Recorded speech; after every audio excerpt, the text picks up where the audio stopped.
Hi friends, welcome back to our channel. இந்த video எதுக்காகன்னு பார்த்தீங்கன்னா நம்ம சேனல்ல ஒரு அனாமலி ஸ்கேன் ரிப்போர்ட் வந்து நான் ஷேர் பண்ணியிருந்தேன். நான் ஃபர்ஸ்ட் பிரெக்னென்ட்டா இருக்கும்போது என்னோட பேபிக்கு வந்து ஹார்ட்ல ப்ராப்ளம் இருக்குன்னு சொல்லிட்டு அபார்ஷன் வந்து பண்ணியிருந்தோம் லீகலா.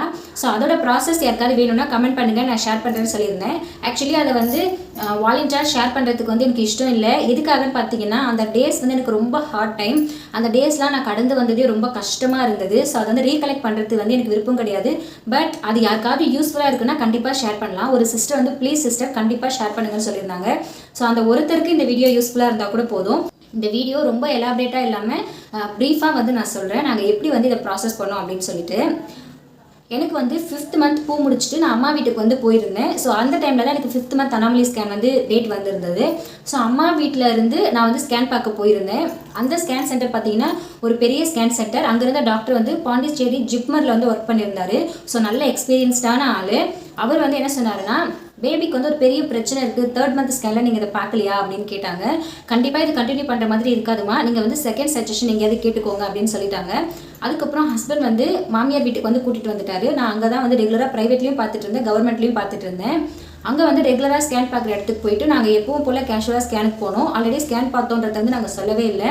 அவங்க பார்த்துட்டு என்ன சொன்னாங்கன்னு பார்த்தீங்கன்னா, இந்த ரிப்போர்ட்டை கண்டிப்பாக மேம் கிட்ட எடுத்துகிட்டு போய் காட்டுங்க அப்படின்னு சொன்னாங்க. குழந்தை நல்லா இருக்கா அப்படின்னு நான் கேட்டப்போ, இல்லைம்மா கொஞ்சம் ப்ராப்ளம் இருக்குது, கண்டிப்பாக போய் காட்டுங்க அப்படின்னு சொன்னாங்க. ஸோ நாங்கள் ரெகுலராக பார்த்துட்டு இருந்தேன் ப்ரைவேட் ஹாஸ்பிட்டல் லேடி டாக்டர் கிட்ட போய் காட்டினோம். அவங்க பார்த்துட்டு பேபிக்கு வந்து ரொம்ப பெரிய பிரச்சனை, கண்டிப்பாக பேபி வந்து பிறந்தாங்கன்னா சர்வை பண்ண மாட்டாங்க, ஸோ கண்டிப்பாக நீங்கள் அபார்ஷன் பண்ணிவிடுங்க அப்படின்னு சொல்லிட்டாங்க. எனக்கு டேப்லெட்ஸ் எல்லாமே ஸ்டாப் பண்ண சொல்லிட்டாங்க. நீங்கள் இங்கே வந்து பண்ணிக்கிறதுனாலும் பண்ணிக்கலாம், இல்லை கவர்மெண்ட்டில் பண்ணுறதுனாலும் பண்ணலாம், அது உங்கள் விஷ் தான், டிசைட் பண்ணிவிட்டு வாங்க அப்படின்னு சொல்லிட்டாங்க. அங்கே இருந்த சிஸ்டர் என்ன சொன்னாங்கன்னு பார்த்தீங்கன்னா, நீங்கள் கவர்மெண்ட் போகிறீங்களா ப்ரைவேட் ஓகேவான்னு கேட்டாங்க. எங்களுக்கு வந்து அது ரெண்டும் ஃபுல் பிளாங்க் ஆகிடுச்சு. அப்புறம் அவங்களே என்ன சொன்னாங்கன்னு பார்த்தீங்கன்னா, முண்டியம்பாக்கம் போங்க அப்படின்னு சொன்னாங்க. அது வந்து விழுப்புரம் மெடிக்கல் காலேஜ். ஆக்சுவலி அது ரொம்ப பெரிய ஹாஸ்பிட்டல், மெடிக்கல் காலேஜ் இருக்குது, எல்லா ஃபெசிலிட்டிஸுமே இருக்குது. ஸோ அங்கே வந்து அபார்ஷன் ரொம்ப நல்லா பண்ணுறாங்க அப்படின்னு சொன்னாங்க. ஆக்சுவலி எதுக்காக இவ்வளோ டீப்பாக வந்து விசாரித்து போனதுன்னு பார்த்தீங்கன்னா, அபார்ஷன் வந்து அவ்வளோ ஈஸி கிடையாது. அதை சரியாக வந்து பண்ணலைன்னா நெக்ஸ்ட் வந்து பேபி ஃபார்ம் ஆகிறதுல வந்து நிறைய பிரச்சனை இருக்குது. ஸோ அதை வந்து க்ளீன் அண்ட் கிளியராக பண்ணணும். ஸோ அதுக்காக நாங்கள் அங்கே வந்து போயிருந்தோம். அங்கே போனதுக்கப்புறம் கூட ஸ்ட்ரெயிட்டாக எனக்கு அபார்ஷன் வந்து பண்ணிடலை. ஆக்சுவலி அது ரொம்ப பெரிய ப்ராசஸ். ஓபி போட்டுட்டு கைனகாலஜி டாக்டர் போய் பார்த்தோம். அவங்க ஸ்கேன் ரிப்போர்ட் பார்த்துட்டு அபார்ஷன் வந்து கண்டிப்பாக பண்ணணும், பட் நம்ம வந்து செகண்ட் சஜஷன் கேட்கலாம், திரும்பவும் ஸ்கேன் பார்க்கலாம், எல்லாமே ஓகேவாக இருக்குது, கண்டிப்பாக பிரச்சனை இருக்குது அப்படின்னதுக்கப்புறம் நம்ம பண்ணலாம் அப்படின்னு சொல்லி அட்மிஷன் வந்து போட்டுட்டாங்க. ஃபர்ஸ்ட் வந்து எங்களை பீடியாட்ரிக் டாக்டர் கிட்ட கவுன்சிலிங்க்கு வந்து அனுப்புனாங்க. ஆக்சுவலி அந்த கவுன்சிலிங் எதுக்காகன்னு பார்த்தீங்கன்னா, நம்ம வந்து ஒரு அபார்ஷன் பண்ண போகிறோம், நம்ம பேபியை நம்மளே வேணான்னு சொல்லி சைன் பண்ணி கொடுக்க போகிறோம். ஸோ அதில் நம்மளுக்கு வந்து எவ்வளோ கில்ட்டி இருக்கும்னு நமக்கு கண்டிப்பாக தெரியும். ஸோ நம்ம ஒரு பீடியாட்ரிக் டாக்டரை வந்து கன்சல்ட் பண்ணுறது ரொம்ப முக்கியம். ஸோ அதுக்காக அனுப்பியிருந்தாங்க. அந்த டாக்டர் அந்த ஸ்கேன் ரிப்போர்ட் ஃபுல்லாக பார்த்துட்டு என்ன சொன்னாங்கன்னு பார்த்தீங்கன்னா, அவங்க ஃபர்ஸ்ட்டு சொன்னது என்னென்னா, நீங்கள் இந்த பேபியை கண்டினியூ பண்ண போகிறீங்களா அப்படின்னு கேட்டாங்க. இல்லை அப்படின்ற மாதிரி நாங்கள் சொன்னோம். அவங்க என்ன சொன்னாங்கன்னா, அதுதான் கரெக்டான டெசிஷன். ஆக்சுவலி அந்த பேபிக்கு நீங்கள் ஏதாவது நல்லது பண்ணணும்னு நினச்சிங்கன்னா நீங்கள் இந்த பேபி வந்து அபார்ட் பண்ணிவிடுங்க. ஆக்சுவலி பேபி வந்து பிறந்தாங்கன்னா ரொம்ப கஷ்டப்படுவாங்க. ஃபர்ஸ்ட் வந்து பேபி சர்வை பண்ணுவாங்கன்றதுக்கு எந்த அஷூரன்ஸும் கிடையாது. அதை தாண்டி குழந்தை வந்து சர்வை பண்ணாங்க அப்படின்னா அவங்களுக்கு சர்ஜரி பண்ணுற மாதிரி இருக்கும், இல்லை லைஃப் லாங் அட்லீஸ்ட் மெடிசனாவது எடுக்கிற மாதிரி இருக்கும். எல்லாருமே வந்து லீட் பண்ணுற மாதிரியான நார்மல் லைஃப் வந்து அந்த பேபி வந்து லீட் பண்ண மாட்டாங்க. ஸோ நீங்கள் ஒரு பெஸ்ட் பேரண்ட்ஸாக இருக்கணும்னு நினச்சிங்கன்னா பேபி வந்து அபார்ட் பண்ணிவிடுங்க. அதுதான் உங்களுக்கும் நல்லது, பேபிக்கும் நல்லது. அதை தாண்டி நீங்கள் கண்டினியூ பண்ணணும்னு நினச்சிங்கன்னா அது உங்கள் விஷ் அப்படின்னு சொல்லிட்டாங்க. அங்கேருந்து வெளியே வந்ததும் ஹஸ்பண்ட் கிட்ட நான் கேட்ட ஃபஸ்ட்டு கொஸ்டின் என்னன்னு பார்த்தீங்கன்னா, அவங்க தான் கண்டினியூ பண்ணுற மாதிரி இருந்தால் பண்ண சொல்கிறாங்களே, ஸோ நம்ம கண்டினியூ பண்ணலாமா அப்படின்னு கேட்டேன். என்னோட ஹஸ்பண்ட் வந்து ரொம்ப ஸ்ட்ராங்காக சொல்லிட்டாரு, நம்மளோட பேபி வந்து பிறந்து கஷ்டப்படுறது நம்மளால் வந்து கண்டிப்பாக வந்து தாங்கவே முடியாது. ஸோ கண்டிப்பாக வந்து வேண்டாம், பேபிக்கு நம்ம ஏதாவது நல்லது பண்ணணும்னு நினச்சோன்னா இந்த பேபி வந்து வேண்டாம், நம்மளுக்கு நல்லது அப்படின்றத தாண்டி லைஃப் லாங் பேபி எப்படி இருந்தாலும் நம்ம தாங்கிக்குவோம், பட் அந்த குழந்தைக்கு வந்து ஒரு காம்ப்ளெக்ஸ் இருக்கும், அதை வந்து நமக்கு கொடுக்க வேணாம், எங்கே நம்ம வந்து அப்பா அம்மா ஆகாமல் போயிடுவோமோ அப்படின்னு சொல்லிட்டு குழந்தைக்கு வந்து நம்ம வந்து ஒரு துரோகத்தை பண்ணக்கூடாது. ஸோ கண்டிப்பாக வேணாம், கண்டிப்பாக நம்மளுக்கு ஹெல்த்தியாக குழந்தை பிறக்கும் அப்படின்னு சொல்லி நான் சமாதானப்படுத்திட்டாரு. சரி ஓகே நான் அபார்ஷன் பண்ணிக்கிறேன்னு சொல்லி நான் வந்து சைன் பண்ணிட்டேன். அப்படியும் உடனே வந்து ப்ராசஸ் ஸ்டார்ட் பண்ணலை. அங்கே போய் அட்மிஷன் போட்டு என்னை வந்து உள்ளே அனுப்பி விட்டுட்டாங்க. ஆக்சுவலி வளையல் கம்மல் எல்லாமே வந்து ரிமூவ் பண்ணிவிட்டு உள்ளே போகணும். அந்த டைம் வந்து ரொம்ப கஷ்டமான டைம். அந்த வளையல் வந்து நம்ம எப்போ ரிமூவ் பண்ணுவோம், ஒரு டெலிவரி எப்போ வந்து கழட்டுவோம், பட் குழந்தை இல்லை அப்படின்றது தெரிஞ்சுக்கிட்டு நம்ம வந்து அந்த டைமில் அந்த வளையலை நம்ம ரிமூவ் பண்ணுறோன்னும் போது ஆக்சுவலி எனக்கு ரொம்ப கஷ்டமாக இருந்தது. ஆனால் என்னோடய ஃபேமிலி மெம்பர்ஸ் வந்து எனக்கு ரொம்ப சப்போர்ட்டிவாக இருந்தாங்க. அம்மா வீட்டு சைடும் சரி, மாமியார் வீட்டு சைடும் சரி, எனக்கு ரொம்ப வந்து கேர் கொடுத்தாங்க. ஸோ அந்த கஷ்டம் வந்து எனக்கு தெரியல. அங்கே அட்மிட் ஆனதுக்கப்புறம் ஆல்மோஸ்ட் 5 டேஸ்க்கு அப்புறம் தான் வந்து எனக்கு ப்ராசஸ் ஸ்டார்ட் பண்ணாங்க. அந்த 5 டேஸ் அவங்க என்ன பண்ணாங்கன்னு பார்த்தீங்கன்னா அப்சர்வேஷனில் தான் வச்சுருந்தாங்க. அதுக்குள்ளே வந்து இசிஜி, எக்கோ இதெல்லாம் எடுத்தாங்க.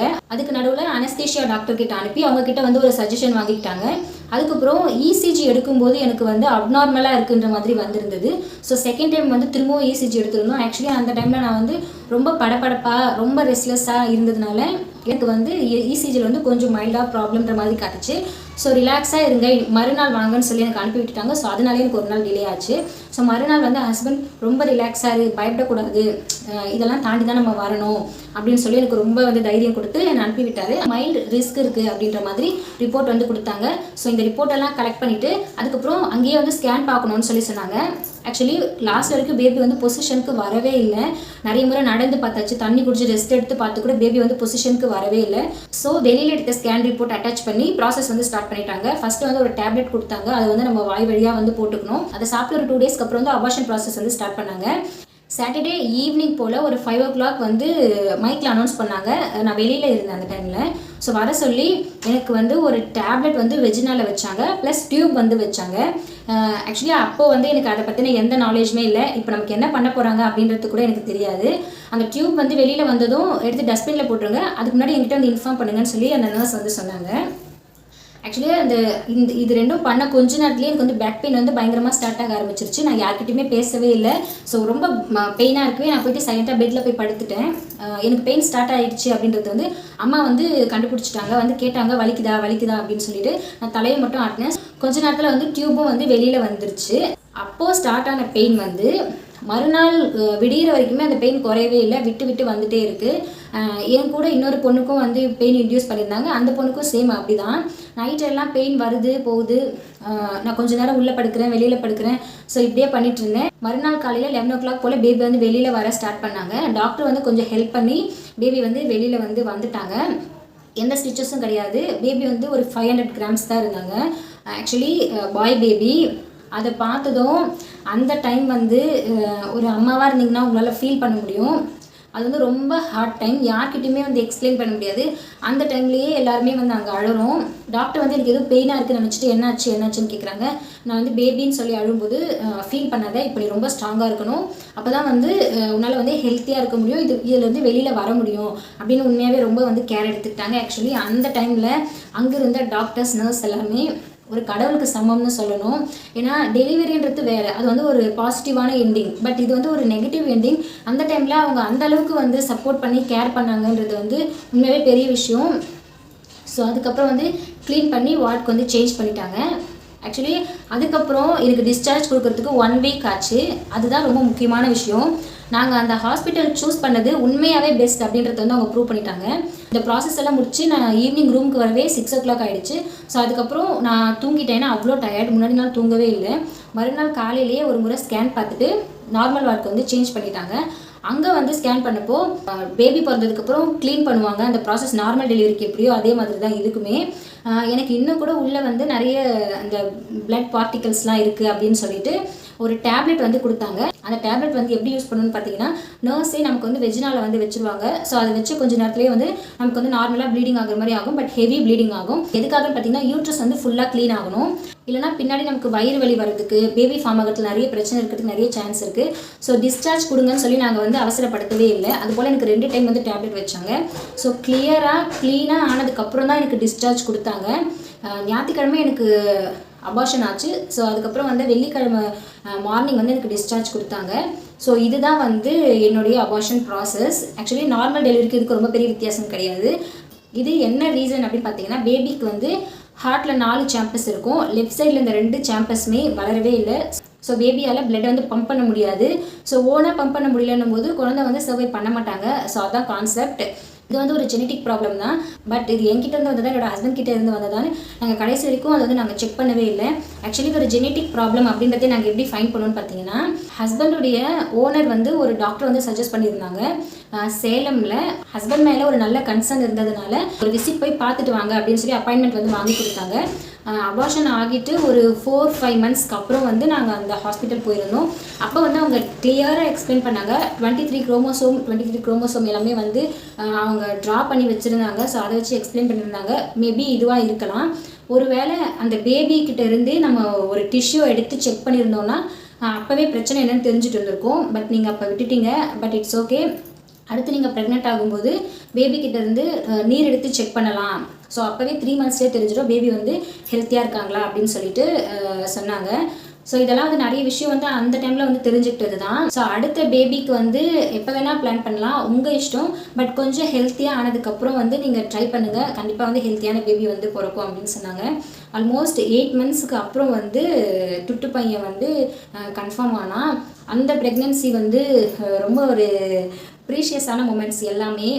அந்த மூமெண்ட் வந்து உண்மையாகவே சொல்கிறேன், லைஃப்லேயே நான் ரொம்ப ஹாப்பியாக இருந்ததுன்னு பார்த்தீங்கன்னா என்னுடைய ஹஸ்பண்டை வந்து நான் கல்யாணம் பண்ணப்போ அந்த மொமெண்ட் வந்து நான் ரொம்ப லைஃப்லேயே எக்ஸ்பெக்ட் பண்ணது. அடுத்தது வந்து நான் எப்போ ப்ரெக்னென்ட் ஆவேன், அந்த ப்ரெக்னென்சி கிட்டில் வந்து டபுள் லைன் எப்போ வரும் நான் எதிர்பார்த்துட்டு இருந்த நாள் அது.